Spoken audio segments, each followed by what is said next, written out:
Resumo da semana.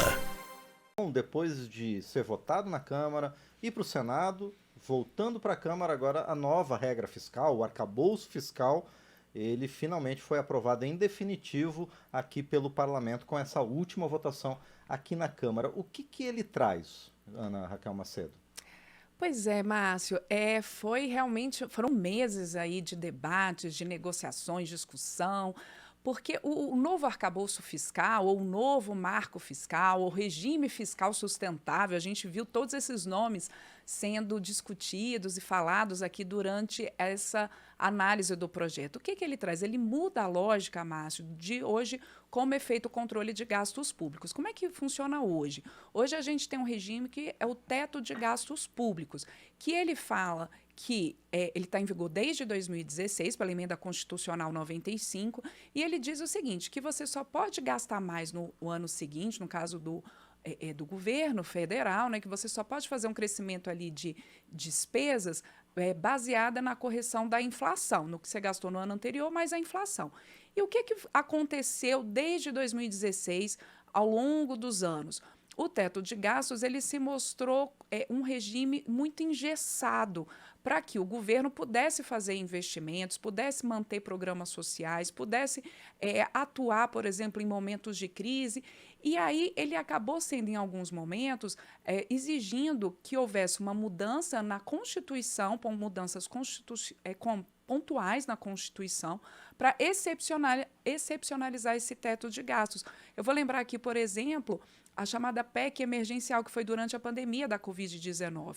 Foi preciso excetuar gastos ali com a contenção da pandemia e os seus efeitos, fora do teto de gastos. Então, os parlamentares e o próprio governo, que assumiu a partir de janeiro, o governo Lula, mandou uma proposta aqui ao Congresso para mudar essa lógica, e foi isso que foi aprovado, Márcio.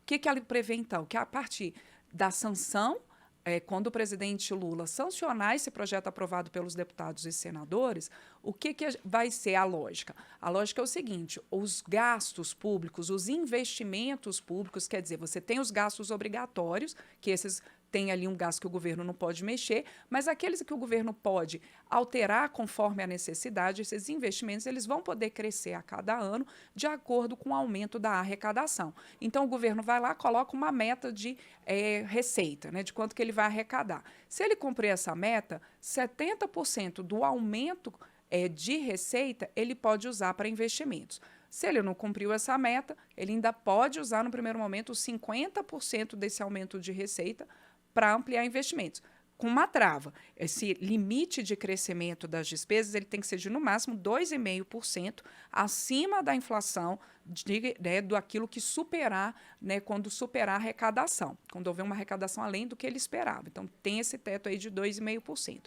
Com isso, o governo e os próprios parlamentares, a maioria deles, entendeu que você continua tendo uma responsabilidade com os gastos públicos, você tem previsibilidade de como é que esses gastos vão aumentar, mas de uma maneira que permita mais investimentos e permita a manutenção de programas sociais. Isso o relator deputado Cláudio Cajado, do PP da Bahia, foi muito enfático na hora de fazer a defesa dessa proposta que ele negociou durante todos esses meses. Márcio.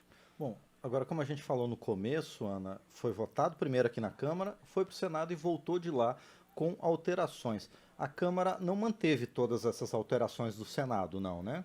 Não, Márcio, porque durante essa discussão desse novo regime fiscal e dessas regras que vão ter que seguir ali, parâmetros de meta, de um máximo de crescimento, os deputados ficaram preocupados com alguns gastos que deveriam, na avaliação deles, deputados e senadores, ficar de fora dessa regra. Por exemplo, o Fundo de Manutenção da Educação Básica, o Fundeb. Havia um temor, principalmente da bancada da educação, de que se você mantivesse o Fundeb dentro dessas regras do novo marco fiscal, ainda que elas sejam mais, digamos, elásticas né, em relação ao teto de gastos atual, mesmo assim poderia haver prejuízos à educação. O relator Cláudio Cajado dizia que não, mas a maioria dos senadores, isso foi colocado no Senado e os deputados entenderam que os senadores tinham razão nessa exceção e mantiveram, então, o Fundeb fora do regime do novo marco fiscal. Outro fundo também fica fora desse novo regime, que é o Fundo Constitucional do Distrito Federal, que financia ali, por exemplo, a segurança aqui do Distrito Federal. Os deputados da bancada do DF foram muito aguerridos, Márcio, nessa negociação com todos os outros deputados, para mostrar que isso poderia trazer prejuízos à manutenção aqui das despesas do Distrito Federal, e eles alegam que o Distrito Federal, por sediar os 3 poderes da República, ele precisa ter um suporte da União com esse fundo, para poder manter toda essa segurança e todas as questões relativas aqui à manutenção do Distrito Federal e nessa promoção de uma ordem aqui no Distrito Federal, que é a sede dos 3 poderes. Então, o Fundo Constitucional do DF também fica fora da regra do novo marco fiscal. Lá atrás, quando os deputados votaram pela primeira vez o projeto, também já havia outras exceções. Por exemplo, Márcio, os recursos arrecadados por universidades federais, por serviços próprios que elas realizem, esses recursos também não entram nessas regras. Também recursos que venham da doação, de doações internacionais a fundos ambientais, também não ficam dentro dessas regras. Agora, os senadores, Márcio, eles tinham previsto outras 2 mudanças que não foram acatadas pelos deputados. Uma delas previa que os recursos do Fundo de Ciência e Tecnologia também ficariam fora das regras do novo marco fiscal, e isso os deputados, a maioria, entendeu que não seria o caso, era só a mesma questão do fundo do DF e do Fundeb. E também os senadores haviam previsto uma mudança ali no cálculo de como é que você usaria a inflação para saber o quanto que o governo arrecadaria. Esse cálculo aí relacionado ao orçamento, que aí é uma questão contábil mesmo, orçamentária, os deputados também preferiram deixar de fora desse texto do novo arcabouço fiscal. E o líder do governo, o deputado José Guimarães, do PT do Ceará, disse que tudo bem que essa regra aí relacionada a como é que vai ser feito o cálculo certinho de previsão de receita e arrecadação a partir da variação da inflação, que esse cálculo já está previsto também na Lei de Diretrizes Orçamentárias e pode ser colocado no orçamento do ano que vem a partir dessa discussão da LDO. Bom, mas agora para colocar o arcabouço em pé é preciso de uma engenharia fiscal, não é, Ana? O que o governo está estudando entre medidas saneadoras e de arrecadação para que o novo regime fiscal dê certo? Pois é, Márcio, isso inclusive foi uma das críticas. A maioria dos deputados e senadores concordou com esse novo regime fiscal, tanto é que ele foi aprovado.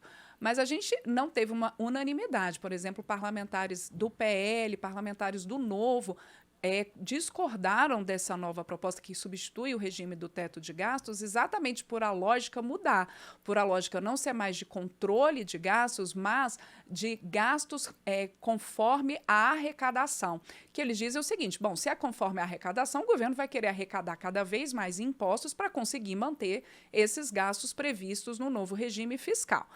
O governo diz que não vai ter aumento de imposto no geral, Márcio. O que vai acontecer na previsão do Ministério da Fazenda, são ajustes de arrecadação. Por exemplo, um setor que não pagava, que passe a pagar, alguns ajustes em regras do CARF. Então, como é que o governo está prevendo? O governo já admite, Márcio, que são necessários pelo menos 150 bilhões de reais para colocar esse novo regime fiscal de pé já a partir da votação do orçamento do ano que vem, e porque o orçamento está no momento de discussão, a partir agora do fim de agosto, e essas regras vão estar no orçamento.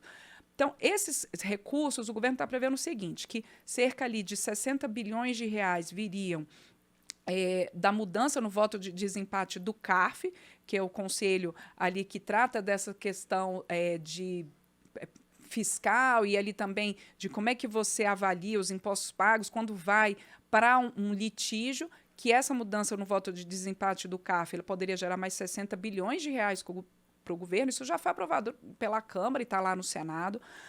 Também prevê, por exemplo, a tributação das chamadas offshores, fundos offshore, né? Offshore, empresas ali brasileiras que estão sediadas em outros países, justamente para conseguir alguma tributação diferenciada, que você possa ter uma tributação de offshores. Esse ponto, inclusive, Márcio, ele chegou a ser incluído numa medida provisória que foi votada nessa semana pelos deputados, mas isso acabou saindo da proposta, porque não houve acordo entre os líderes, e o presidente da Câmara, Arthur Lira, disse que vai sentar ali para uma conversa mais afinada, é preciso conversar mais entre líderes, entre setores afetados, entre o governo, para chegar a uma alíquota, mas o governo prevê que com essa tributação ele consiga mais 13 bilhões de reais. Ele ainda está contabilizando também uma decisão recente do Superior Tribunal de Justiça em relação à subvenção de ICMS, que vai garantir ao governo esse entendimento do STJ, mais cerca de 80 bilhões de reais. E além também de regras para fixação de preços usados em transações internacionais entre empresas relacionadas e que também pode garantir aí mais 30 bilhões. Quer dizer, o governo está colocando tudo na ponta do lápis, né, Márcio, para chegar a esse volume aí de 150 bilhões de reais. E o líder José Guimarães sabe, deu uma coletiva de imprensa, diz que sabe das dificuldades, mas está confiante de que se houver essa sintonia ali entre governo, conversando aqui com o legislativo, que vai ser possível até talvez superar esses 150 bilhões de reais que a Fazenda diz que seriam necessários. Vamos ver como é que vai se dar essa discussão ao longo das próximas semanas, né? Perfeito. Bom, e a Câmara se debruçou essa semana sobre temas econômicos, basicamente, né? Além do arcabouço fiscal, teve o reajuste do salário mínimo, que veio junto também com a tabela de correção com a correção da tabela do imposto de renda, não é, Ana? Isso, essa medida provisória que foi votada pelos deputados e na mesma semana também pelos senadores, porque ela estava próxima ali do vencimento. Essa interessa a todo mundo, né, Márcio? Muito importante, porque pela discussão aqui dos parlamentares, eles inclusive modificaram o texto original que veio do governo e prevê o seguinte: não só confirma o valor do salário mínimo em R$ 1.320, como também prevê uma política de valorização permanente do salário mínimo. Quer dizer, não vai depender mais apenas de um decreto, vai estar lá ali na lei. Claro que o presidente vai ter que, todo ano, colocar ali um decreto como é que vai ser essa correção, mas baseado agora numa lei. E o que a lei vai dizer? A lei vai dizer o seguinte, que a correção do salário mínimo todo ano ela tem que ser feita pela variação do crescimento da economia nos 2 anos anteriores, mais a inflação do ano anterior. Se não tiver acontecido o crescimento da economia, quer dizer, se houver uma crise, um crescimento negativo, mesmo assim, pelo menos a inflação vai estar garantida para a correção do salário mínimo. E também essa medida provisória aprovada pelos deputados, como você mesmo colocou, Márcio, ela diz, ela também, esse texto que saiu aqui da Câmara e do Senado, prevê a isenção, né, aumenta ali a isenção para pagamento do imposto de renda.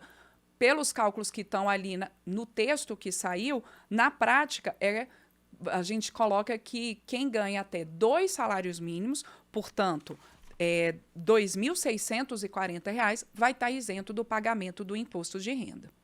Bom, e por último também a gente teve a aprovação do reajuste de 9% para os servidores públicos federais, não é isso? Isso mesmo. A gente teve aí uma discussão no início do ano com a ministra da Gestão, e um grande acordo ali com os vários sindicatos do Serviço Público Federal, para ter essa correção, então, linear, quer dizer, uma correção que vale ali para todos os servidores públicos federais civis, né, das carreiras civis, além dos servidores também de autarquias e de fundações. Como era uma medida provisória, ela começou a valer já na prática para os servidores desde maio, mas, claro, como toda medida provisória, o texto tem que ser confirmado por deputados e senadores para, de fato, virar lei. Então, fica ali cerca de 1 milhão de servidores públicos federais civis beneficiados com essa correção linear de 9% nos seus vencimentos. Nesse ano, como começou ali em maio, Márcio, vai dar em torno de 10 bilhões de reais de custo a mais para o governo, a partir do ano que vem, cerca de 14 bilhões de reais. A relatora, a deputada Alice Portugal, do PCdoB da Bahia, ela falou que, na prática, nos últimos 5 anos, houve uma defasagem de cerca de 30% nos vencimentos dos servidores públicos civis federais, mas que o que foi possível nesse momento e que já é importante foi esse reajuste, então, de 9%. E assim, então, foi votado por deputados e senadores, votação concluída também. Perfeito. Perdão, Ana. Poucos, mas importantes projetos, então, votados aqui na Câmara. Eu agradeço a você, então, mais uma vez, por trazer para a gente essas principais votações da Câmara nessa semana. Obrigado, Ana. Obrigada, Márcio, Aquiles Sardi. Obrigada também para quem acompanha a gente aqui no resumo da semana, aqui ao vivo com a gente. aqui na Rádio Câmara Brasília, pela Rede Legislativa de Rádio, pelo nosso canal da Câmara no YouTube, que acabou de alcançar 1 milhão de seguidores, que continue aumentando esse número aí, né, no nosso canal no YouTube, e também para quem acompanha a gente depois em podcast, porque o Resumo da Semana também está em podcast, tanto aqui nos agregadores de sua preferência pela Rádio Câmara, também pelas nossas rádios parceiras, como a Rádio Ponte FM de Petrolina, Pernambuco.